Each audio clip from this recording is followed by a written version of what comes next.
Eu estava dando uma olhada num livro que o Joãozinho pediu para os adolescentes da comunidade lerem.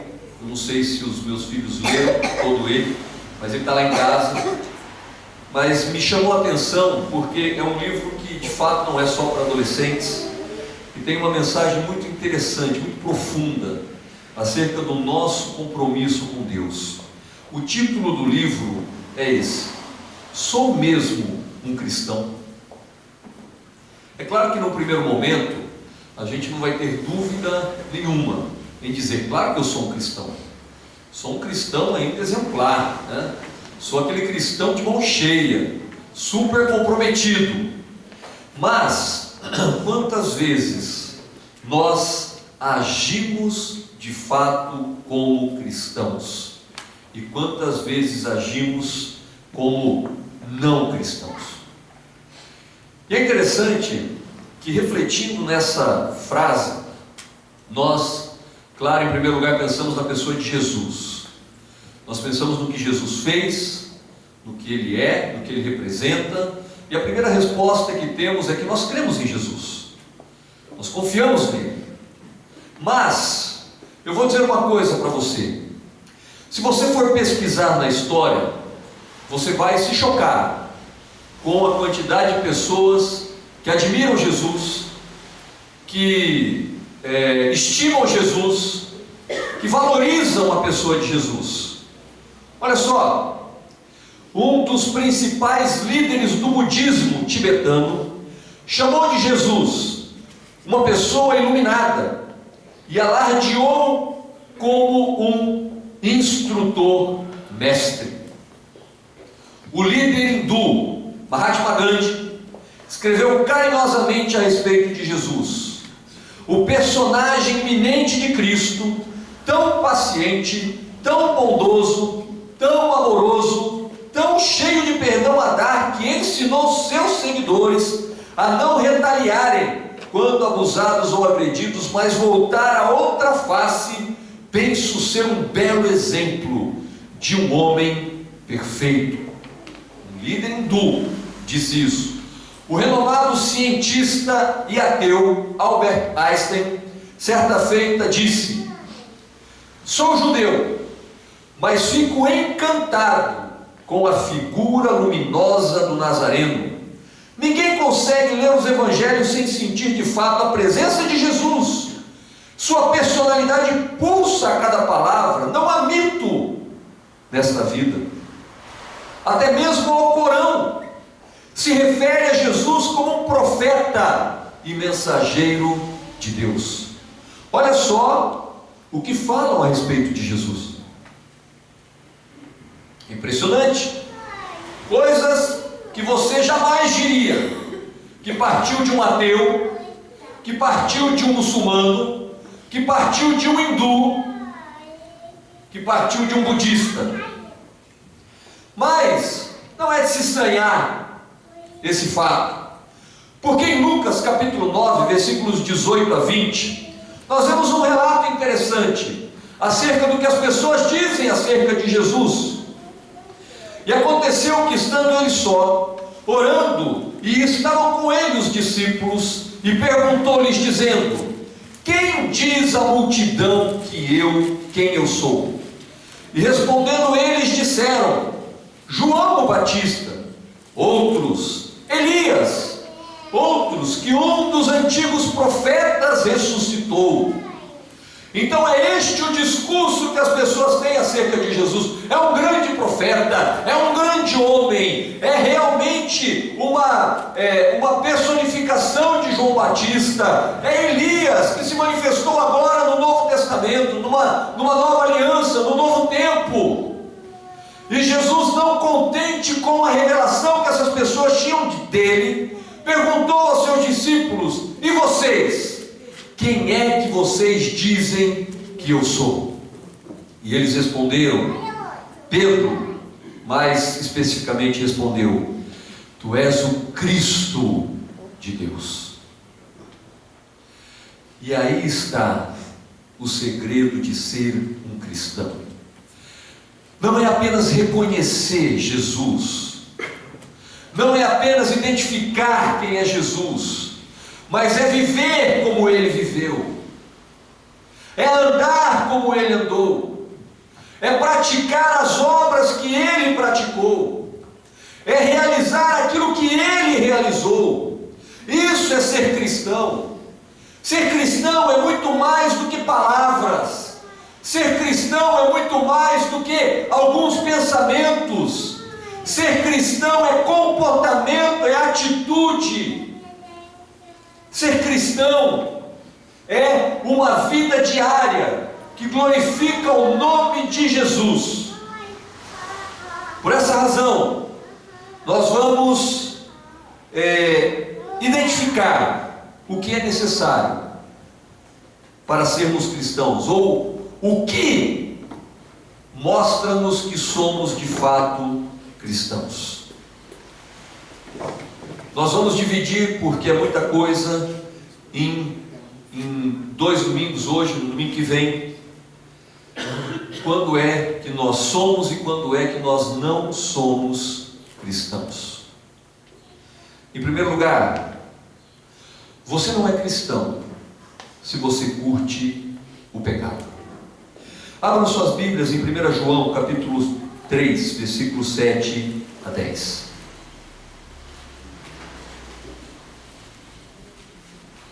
Se você curte o pecado, você não é cristão.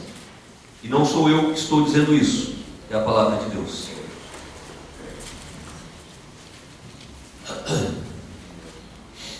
Filhinhos, 1 João, capítulo 3, versículos 7 a 10. Filhinhos, ninguém vos engane. Quem pratica a justiça é justo, assim como Ele é justo. Quem comete pecado é do diabo, porque o diabo peca desde o princípio. Para isto o Filho de Deus se manifestou, para desfazer as obras do diabo.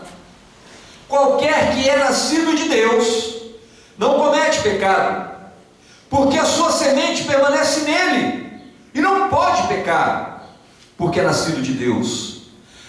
Nisto são manifestos os filhos de Deus e os filhos do diabo. Qualquer que não pratica justiça e não ama seus irmãos, não é de Deus. Esse texto nos apresenta 3 verdades acerca do pecado. Em primeiro lugar, quem comete pecado é do diabo.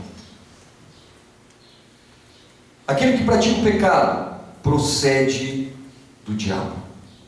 O pecado é a marca registrada dos filhos do diabo. Os filhos do diabo fazem do pecado uma prática constante, porque é isso que o pai deles faz desde o princípio. Meu irmão e minha irmã, não há desculpa para uma vida de pecado. Não há desculpas para a prática constante do pecado. Se você anda no pecado, se você caminha na prática do pecado, se você não se incomoda quando você peca, se o pecado já se tornou parte da sua vida, se o pecado já foi incorporado na sua jornada, na sua caminhada, eu quero dizer para você uma coisa: você está produzindo frutos do diabo. Não sou eu que estou dizendo isso, é a palavra de Deus. Não tem como você relativizar o pecado, não tem como você aliviar o pecado, não tem como você florear o pecado. Pecado é pecado e agrada ao diabo, mas não agrada a Deus. Paulo, quando ele escreve a carta aos Gálatas, ele faz uma relação de todos os pecados que são abomináveis diante de Deus. Olha só, em Gálatas 5, 19 a 21, diz assim: adultério, fornicação, impureza, lascívia, idolatria, feitiçarias, inimizades, porfias, emulações, iras, pelejas, dissensões, heresias, invejas, homicídios, bebedices, glutonarias e coisas semelhantes a estas, acerca das quais vos declaro, como já antes vos disse, que os que tais coisas praticam não herdarão o reino de Deus. Meu irmão e minha irmã, nós não podemos brincar de ser cristãos. Não podemos achar que uma parte disso nós podemos cometer. O apóstolo não está dizendo assim: se você comete a partir de 3 destas coisas, você vai herdar o inferno. Se você pratica metade, você já está no bom caminho. Então continue assim. Não é isso que ele diz. Ele diz o seguinte: quem pratica tais coisas, qualquer uma dessas coisas, se isso é uma prática comum na sua vida, se isso é um comportamento comum na sua jornada, cuidado, meu irmão. Não sou eu que estou dizendo, é a palavra de Deus. Não herdarão o reino de Deus. É sério, é contundente, mas é a realidade do pecado. Porque quem comete pecado é do diabo. Quem é nascido de Deus, é a segunda verdade do texto, não comete pecado. Quando fazemos parte da família de Deus, o nosso relacionamento com o pecado, ele tem que mudar. Se antes nós éramos motivados e controlados pelo desejo do pecado, agora vivemos pelo Espírito de Deus. E o pecado, ele já não tem mais o poder de nos debilitar. O poder do pecado foi interrompido. Nós não podemos nos esquecer que o pecado é incompatível com a realidade da identidade do cristão. Não pode haver uma semelhança entre cristão e pecado. Nós precisamos entender que o pecado não pode ser uma prática na vida do cristão. O pecado pode ser apenas um deslize, uma falha, da qual nós nos arrependemos, nos humilhamos e voltamos atrás, e não algo que nós vamos praticando ininterruptamente durante todo o decorrer da nossa vida. Precisamos entender que na vida do cristão, pecado é exceção e não regra.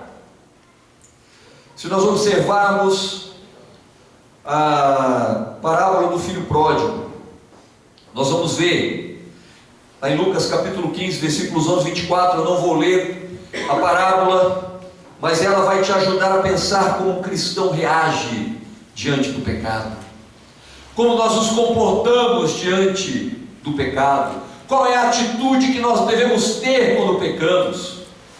Duas coisas marcam a reação do filho pródigo ao seu pecado.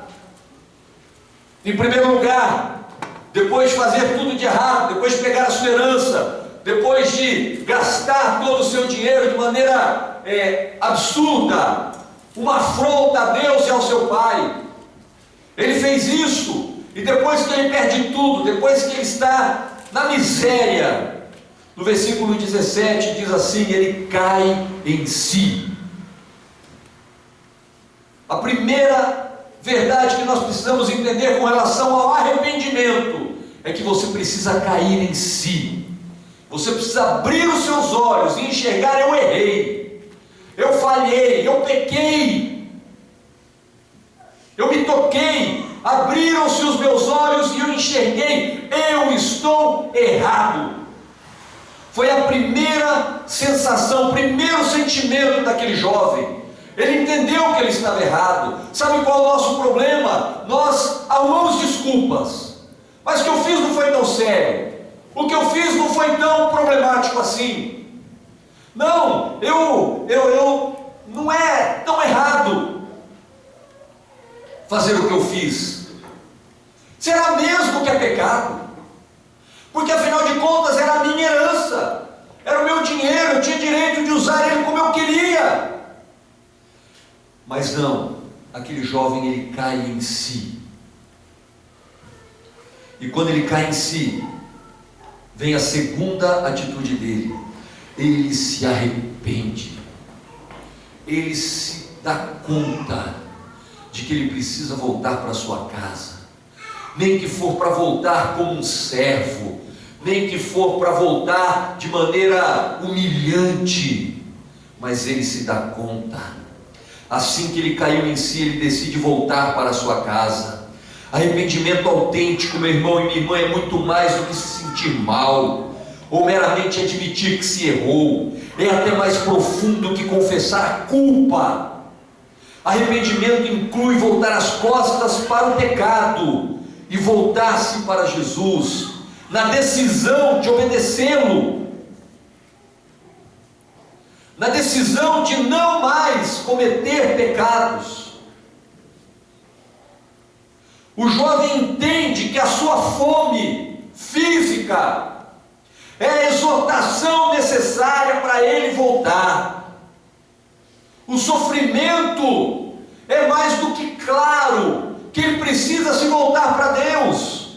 Infelizmente, o nosso problema é exatamente o contrário. O sofrimento nos afasta de Deus. O sofrimento faz com que a gente fique revoltado com Deus. O sofrimento faz com que a gente ache que Deus está sendo muito duro conosco. É uma mentira.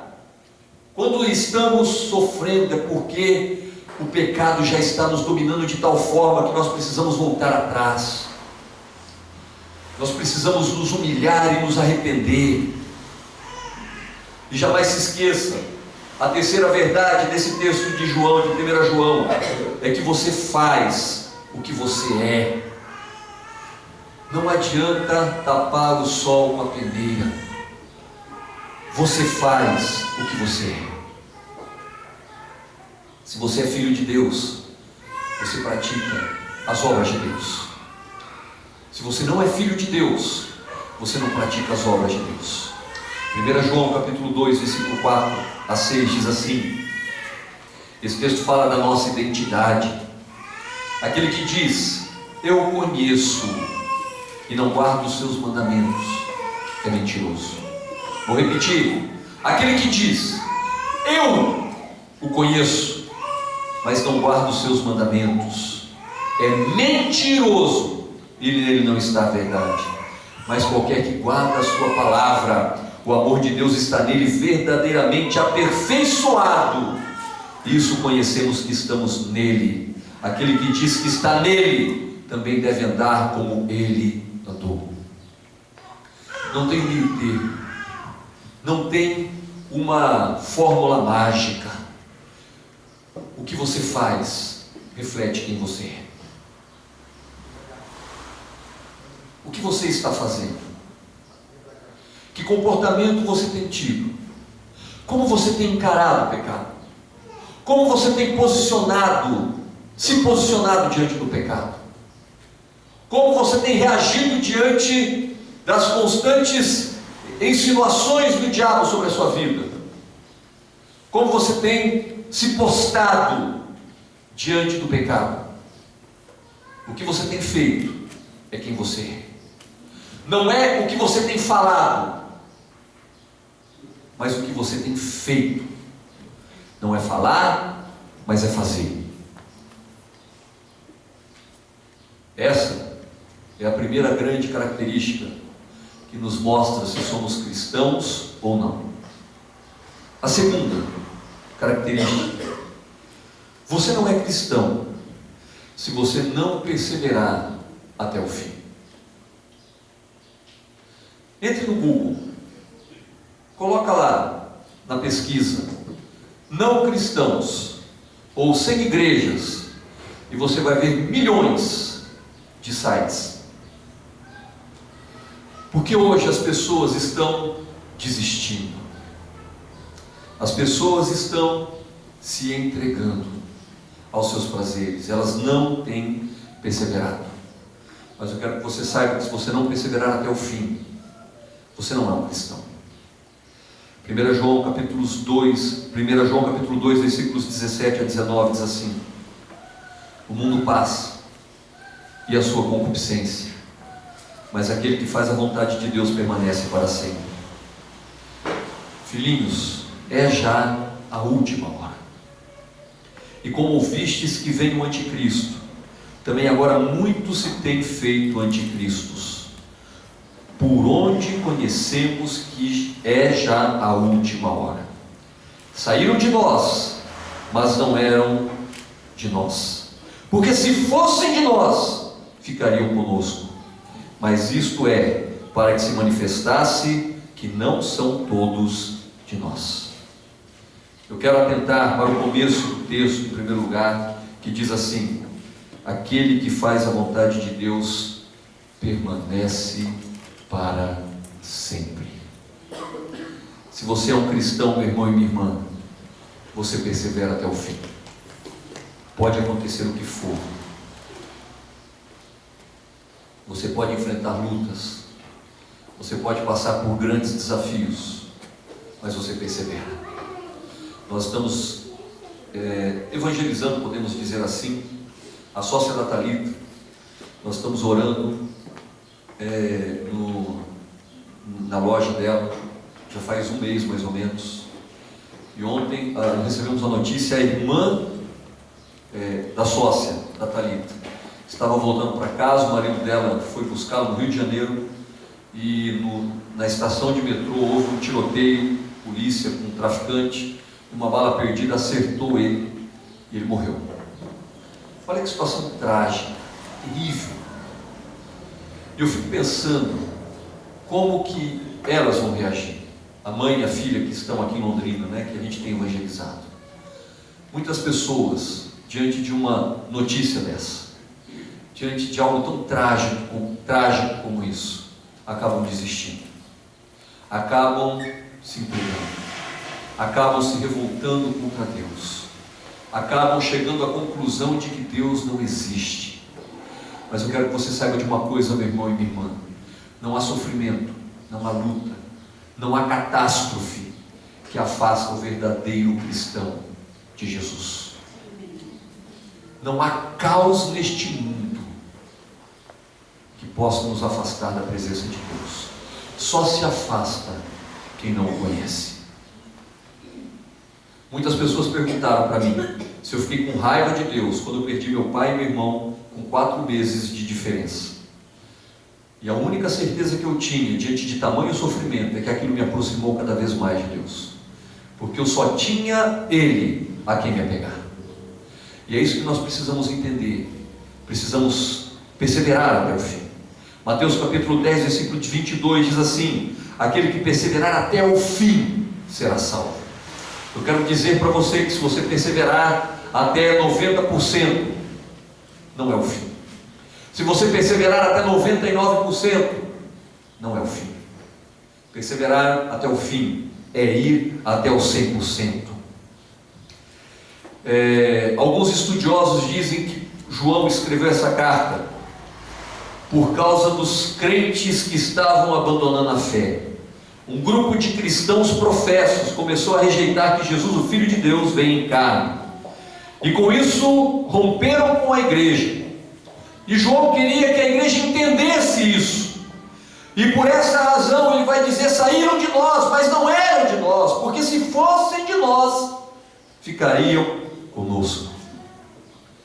E eu creio que talvez a parábola que mais ilustre, ou melhor ilustre, essa situação de não perseverarmos, ou perseverarmos, é a parábola do semeador. E a primeira grande verdade dessa parábola é que 3 sementes não vingaram, apenas uma vingou.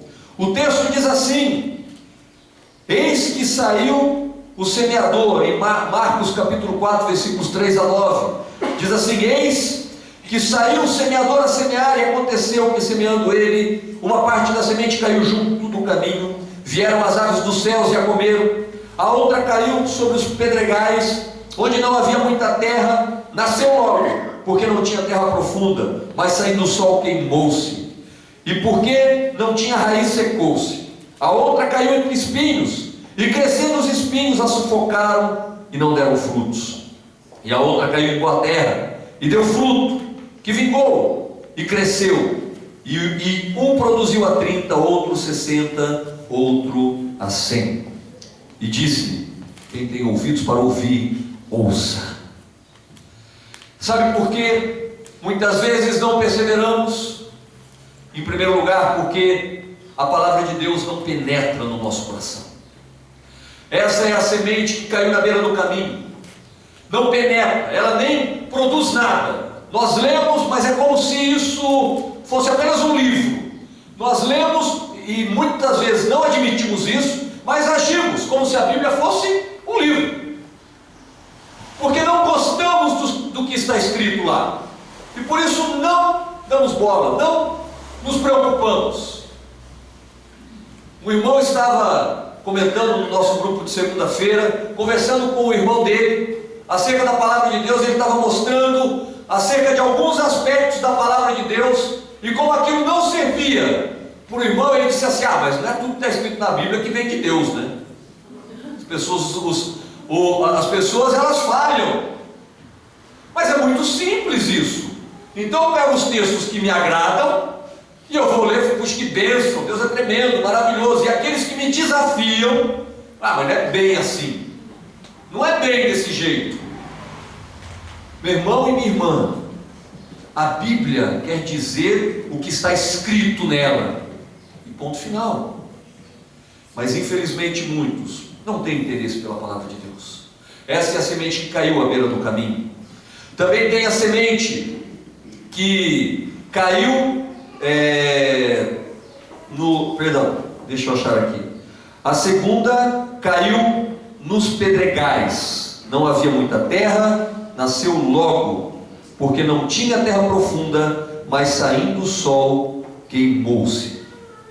Ou seja, ouvem, aceitam, mas não dura muito, porque é muito superficial. Um tipo não dura muito, porque chegando a angústia, chegando a perseguição, por causa da palavra, se escandalizam. Quantas pessoas desistem porque são perseguidos pela família, que vem em forma de ameaça, pelos amigos que zombam pelo fato de você ser cristão, pelo fato de você ter um comportamento cristão, a sociedade que recrimina os cristãos, governo que está impondo as leis que ridicularizam os cristãos, e por conta disso os cristãos estão deixando de ser cristãos. Também tem aqueles que ouvem, aceitam, mas não resistem ao prazer do pecado, os cuidados do mundo, a fascinação das riquezas, as demais ambições sufocam a palavra. A pessoa é seduzida, ela busca a Deus porque ela está na pindaíba, ela busca a Deus porque está na miséria, porque está sofrendo barbaridade. Aí ela consegue um emprego, aí Deus abençoa a sua vida, ela começa a prosperar. E a primeira coisa que ela faz é o quê? Deixar a igreja. Eu buscava a Deus quando minha vida estava difícil, mas ela melhorou. É como se eu não mais precisasse de Deus. Uma semente apenas produziu, uma parte da semente produziu a 30, a 60 e a 100 por um. Foi a semente que foi bem plantada, e ela criou raízes, e ela cresceu, e ela frutificou. Esses são os que perseveram. Esses são os que vão até o fim. Aqueles que experimentam da plenitude da presença de Deus na sua vida e não negociam isso por nada. Meu irmão e minha irmã, nós somos chamados a perseverar. Nós somos chamados a perseverar num mundo hostil. Nós somos chamados a perseverar em meio a um governo hostil, em meio a pessoas hostis. Nós somos chamados a perseverar em meio a amigos que zombam de nós, porque somos cristãos, porque guardamos os mandamentos, porque não praticamos um pecado, porque falamos a verdade, porque não negociamos com as trevas. O mundo não entende isso. E infelizmente muitos cristãos, com o passar do tempo, também deixam de compreender isso. E isso, meu irmão e minha irmã, torna-se fatal nas nossas vidas. São dois aspectos que me fazem ou não um cristão. Os outros dois aspectos nós vamos ver na semana que vem.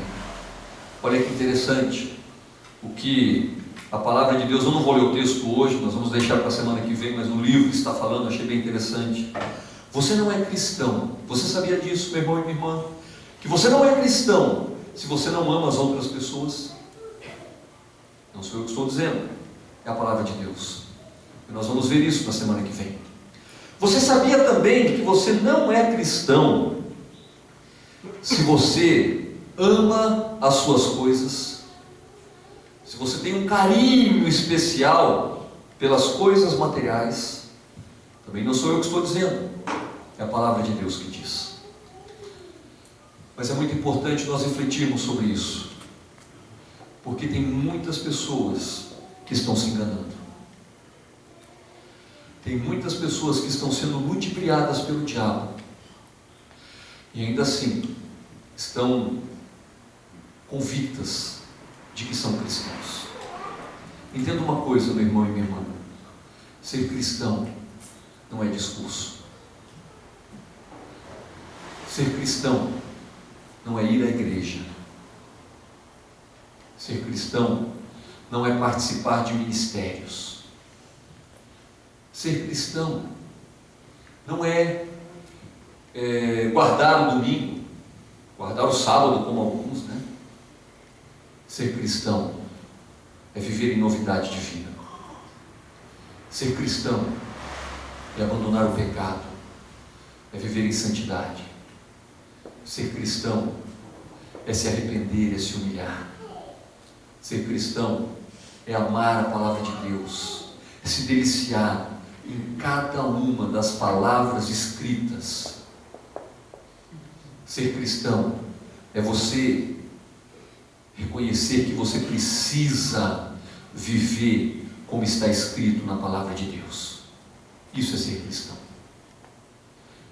E é isso que Jesus nos chama a ser. Que nós possamos, meu irmão e minha irmã, refletir sobre o quanto temos sido cristãos.